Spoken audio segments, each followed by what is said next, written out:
Сөйтсе патша бір қойшысынан ақыл сұрайды екен. Патшаның қасындағы уәзір, атақты кісілерге ол ұнамайды. Патшаның уәзірмен ақылдасқан не деген ақымақтық ол?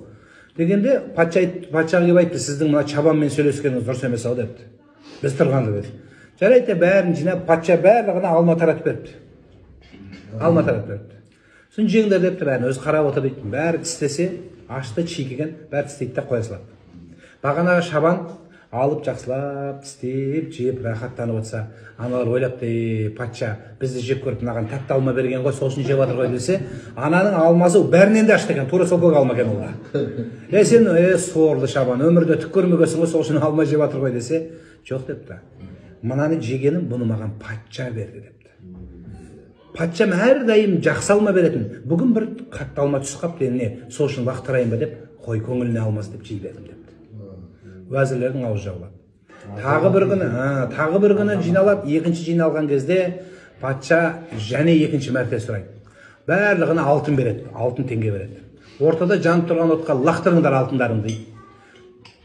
Барлық анау уәзірлер алтынды отқа лақтыра ма? Қалтасына ұстап тұрыпты. Ана уәзір чабан алып отқа лақтырып жіберді алтынды.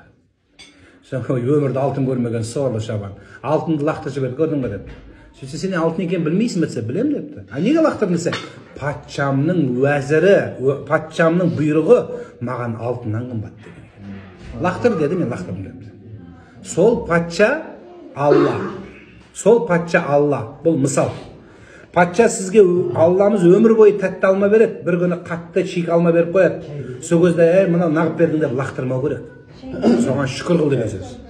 Ал енді патша Алла Тағала